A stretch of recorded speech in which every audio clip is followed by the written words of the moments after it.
আকাশবাণী খবর পড়ছি সুদীপ বসু। এখনকার বিশেষ বিশেষ খবর হলো, প্রধানমন্ত্রী নরেন্দ্র মোদী আজ নতুন দিল্লিতে ব্রিক্স গোষ্ঠীভুক্ত একাধিক দেশের বিদেশমন্ত্রীদের সঙ্গে বৈঠক করেছেন। দেশজুড়ে এলপিজি সরবরাহ স্বাভাবিক রয়েছে এবং কোথাও রান্নার গ্যাসের সরবরাহে ঘাটতির কোনো খবর নেই বলে পেট্রোলিয়াম ও প্রাকৃতিক গ্যাস মন্ত্রক জানিয়েছে। পশ্চিমবঙ্গ বিধানসভায় আজও নবনির্বাচিত বিধায়কদের শপথ গ্রহণ পর্ব শেষ হয়েছে। দুদিন মিলিয়ে 290 জন বিধায়ক শপথ নিলেন। নির্বাচন কমিশন ভোটার তালিকার বিশেষ নিবিড় সংশোধন এসআইআর এর তৃতীয় পর্যায়ের ঘোষণা করেছে। আইপিএল ক্রিকেটে পাঞ্জাব কিংস আজ মুম্বাই ইন্ডিয়ান্সের বিরুদ্ধে খেলছে। আসছে বিস্তারিত খবরে। প্রধানমন্ত্রী নরেন্দ্র মোদী আজ নতুন দিল্লিতে ব্রিক্স বিদেশমন্ত্রীদের বৈঠকে যোগ দিতে আসা বিভিন্ন দেশের বিদেশমন্ত্রীদের সঙ্গে সাক্ষাৎ করেছেন। রাশিয়ার বিদেশমন্ত্রী সের্গেই ল্যাভরভ, ইরানের বিদেশমন্ত্রী আব্বাস আরাগাচি, দক্ষিণ আফ্রিকার বিদেশমন্ত্রী রোনাল্ড রামোলা এবং ব্রাজিলের বিদেশমন্ত্রী মাউরো ভিয়েরার সঙ্গে বৈঠক করেন প্রধানমন্ত্রী। এদিকে নতুন দিল্লিতে আজ শুরু হয়েছে ব্রিক্স বিদেশমন্ত্রীদের দুদিনের সম্মেলন। এর আগে উদ্বোধনী ভাষণে বিদেশমন্ত্রী ডক্টর এস জয়শঙ্কর বলেন, আন্তর্জাতিক ব্যবস্থার ভরকেন্দ্রে রয়েছে শান্তি ও নিরাপত্তা। সাম্প্রতিক সংঘাতের প্রেক্ষিতে আলোচনা ও কূটনীতির মাধ্যমে সমাধান মিলতে পারে। বর্তমান জটিল ও অনিশ্চিত বিশ্বে ভিন্ন নীতিগুলিকে সমন্বিত রেখে দীর্ঘস্থায়ী উন্নয়নকে এগিয়ে নিয়ে যেতে হবে।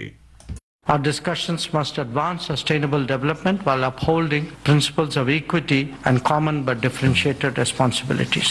Technological advancements are reshaping the global landscape. It can be leveraged for good governance and inclusive growth. Peace and security remain central to the global order. Recent conflicts only underline the importance of dialogue and diplomacy. There is also a deeply shared interest in strengthening cooperation against terrorism.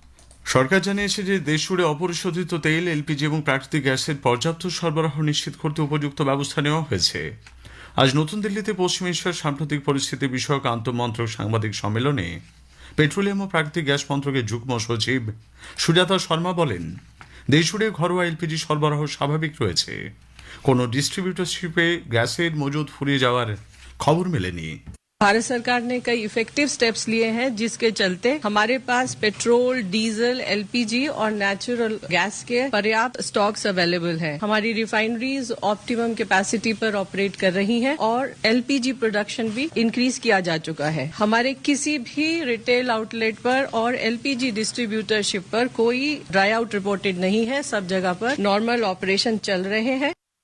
বন্দর জাহাজ চলাচল ও জলপথ মন্ত্রকের সচিব মুকেশ মঙ্গল জানিয়েছেন যে 90,000 metric টনেরও বেশি LPG বহনকারী দুটি জাহাজ 20 জনেরও বেশি কর্মী সহ গতরাতে হরমুজ প্রণালী অতিক্রম করেছে। এ মাসের 16 তারিখে সেগুলি পৌঁছবে বলে আশা করা হচ্ছে। শ্রী মঙ্গল জানান, ভারতীয় বাণিজ্যিক জাহাজ এমএসভি হাজি আলী গতকাল ভোরে ওমান উপকূলে দুর্ঘটনার কবলে পড়ে। জাহাজটিতে আগুন লেগে যাওয়ার পর সেটি ডুবে গেছে। তবে জাহাজে থাকা 14 জন ভারতীয় কর্মীকেই উদ্ধার করা হয়েছে। An Indian dhow, a mechanized sailing vessel that is actually made of wood and named Haji Ali, during its voyage from Somalia to Sharjah, UAE, reportedly encountered an attack incident in Omani waters in early hours of 13th May 2026, which led to fire on board and subsequent sinking of the vessel. All 14 crew members on board were safely rescued by the Omani Coast Guard and have reached Diba port, that is Oman. The crew is reported to be safe and necessary formalities with the local authorities have been completed. Government of India remains in close coordination with the authorities in the Sultanate of Oman, Indian mission officials and relevant maritime agencies. ওমানের উপকূলে ভারতীয় পতাকাবাহী জাহাজে হামলার ঘটনার তীব্র নিন্দা করেছে ভারত। বিদেশ মন্ত্রকের মুখপাত্র রণধীর জয়সওয়াল এক বিবৃতিতে এই ঘটনায় গভীর উদ্বেগ প্রকাশ করে বলেছেন, বাণিজ্যিক জাহাজ চলাচল এবং নাবিকদের বারবার লক্ষ্যবস্তু করা হচ্ছে। কেন্দ্রীয় কৃষি ও কৃষক কল্যাণ মন্ত্রী শিবরাজ সিং চৌহান আজ তাঁর মন্ত্রক এবং কৃষি ও গ্রামোন্নয়ন দপ্তরের আধিকারিকদের সঙ্গে বৈঠক করেছেন। প্রধানমন্ত্রী নরেন্দ্র মোদী দেশবাসীর প্রতি করা 7টি আহ্বানের বিষয়ে সেখানে আলোচনা হয়। বৈঠক শেষে সাংবাদিকদের কাছে শ্রী চৌহান জানান, প্রধানমন্ত্রী আহ্বানের সঙ্গে সামঞ্জস্য রেখে মন্ত্রক পর্যায়ে আগামী 1 বছর কোনো সোনা ক্রয় করার হবে না বলে সিদ্ধান্ত হয়েছে। পাশাপাশি জনস্বার্থ এবং জাতীয় স্বার্থের প্রয়োজন ছাড়া বিদেশ সফরও করা হবে না। পশ্চিমবঙ্গ বিধানসভায় আজ নবনির্বাচিত বিধায়কদের শপথ গ্রহণ পর্ব শেষ হয়েছে। দুদিন মিলিয়ে 290 জন বিধায়ক শপথ নিলেন। গতকাল মুখ্যমন্ত্রী শুভেন্দু অধিকারী সহ 144 জন বিধায়ক শপথ বাক্য পাঠ করেন। আজ প্রথমার্ধে কলকাতা, হাওড়া, হুগলি, পূর্ব মেদিনীপুর এবং ঝাড়গ্রামের নির্বাচিত বিধায়করা শপথ নেন। দ্বিতীয়ার্ধে শপথ গ্রহণ করেন পশ্চিম মেদিনীপুর, পুরুলিয়া, বাঁকুড়া, দুই বর্ধমান এবং বীরভূমের জয়ী বিধায়করা। এদিকে কোচবিহার দক্ষিণ কেন্দ্রের বিজেপি বিধায়ক রথীন্দ্র বোস অষ্টাদশ পশ্চিমবঙ্গ বিধানসভার অধ্যক্ষ পদে শাসক দলের প্রার্থী হচ্ছেন। অসমে মুখ্যমন্ত্রী ডক্টর হিমন্ত বিশ্ব শর্মার নেতৃত্বাধীন নতুন মন্ত্রিসভার সদস্যদের আজ দপ্তর বন্টন করা হয়েছে। রাজ্যপাল লক্ষ্মণ প্রসাদ আচার্য মুখ্যমন্ত্রী দেওয়া প্রস্তাব অনুযায়ী দপ্তর বন্টনে আনুষ্ঠানিক অনুমোদন দিয়েছেন।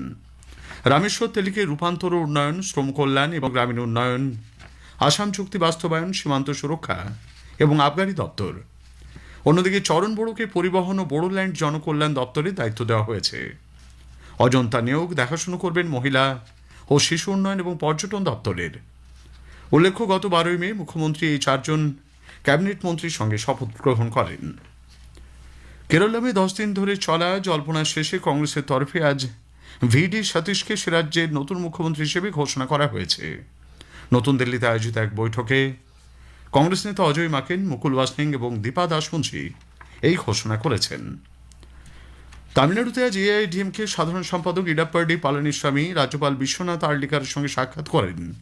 তিনি এসপি ভেলুমানির নেতৃত্বাধীন বিক্ষুব্ধ বিধায়কদের বিরুদ্ধে একটি আবেদনপত্র রাজ্যপালের কাছে জমা দিয়েছেন। উল্লেখ্য, এসপি ভেলুমানির নেতৃত্বাধীন এআইএডিএমকে 25 জন বিধায়ক ওএস মানিয়ানের জারি করা হুইপ অমান্য করে বলেন। আজকের প্রসঙ্গের এবারের বিষয় national action plan for toys. দেশে খেলনা শিল্পের প্রসার নিয়ে ভারত টয়েস অ্যাসোসিয়েশনের সহসভাপতি ব্রিজেশ রানীলাওয়ালের সঙ্গে কথা বলেছেন কাশ্মীর নাহার। আকাশবাণী সংবাদ বিভাগ প্রযোজিত অনুষ্ঠানটি শুনবেন আজ রাত 8টায় গীতাঞ্জলি, আকাশবাণী সংবাদ বাংলা, ফেসবুক ও ইনস্টাগ্রাম আকাশবাণী সংবাদ কলকাতা এবং এক্স হ্যান্ডেল এআইআর নিউজ কলকাতাতে। নির্বাচন কমিশন আজ ভোটার তালিকার বিশেষ নিবিড় সংশোধন এসআইআর এর 3য় পর্যায়ের ঘোষণা করেছে। এবার 16টি রাজ্য ও 3টি কেন্দ্রশাসিত অঞ্চলে ধাপে ধাপে সিকিম, ত্রিপুরা, তেলেঙ্গানা এবং উত্তরাখণ্ড। কেন্দ্রশাসিত অঞ্চলগুলির মধ্যে রয়েছে জাতীয় রাজধানী দিল্লি। বৈঠক শেষে এক সমাবেশে চীনের রাষ্ট্রপতি শি জিনপিং বলেন, The American and Chinese people share much in common. We value. Today, President Trump and I had in-depth exchanges on China-US relations and international and regional dynamics. We both believe that the China-US relationship is the most important bilateral relationship in the world. We must make it work and never mess it up. Both China and the United States stand to gain from cooperation and lose from confrontation. আঞ্চলিক শান্তি ও সুস্থিতি রক্ষায় দুই দেশের মধ্যে সম্পর্ককে জোরদার করার উপর জোর দিয়েছেন Donald Trump. The American and Chinese people share much in common. We value hard work. We value courage and achievement. We love our families and we love our countries. Together we have the chance to draw on these values to create a future of greater prosperity, cooperation. IPL ক্রিকেটে আজ Punjab Kings Mumbai ইন্ডিয়ান্সের মুখোমুখি হয়েছে। হিমাচল প্রদেশের চেলিয়ানে এইচপিসিএ স্টেডিয়ামে টসে জিতে মুম্বাই পাঞ্জাবকে প্রথমে bat করতে পাঠিয়েছে। শেষ করার আগে খবরের বিশেষ কিছু অংশ আরও একবার। প্রধানমন্ত্রী নরেন্দ্র মোদী আজ নতুন দিল্লিতে বিভিন্ন ব্রিক্স গোষ্ঠীভুক্ত দেশের বিদেশমন্ত্রীদের সঙ্গে সাক্ষাৎ করেছেন। পশ্চিমবঙ্গ বিধানসভায় আজও নবনির্বাচিত বিধায়কদের শপথ গ্রহণ পর্ব শেষ হয়েছে। নির্বাচন কমিশন ভোটার তালিকার বিশেষ নিবিড় সংশোধনের 3য় পর্যায়ের ঘোষণা করেছে। খবর এখনকার মতো শেষ হলো।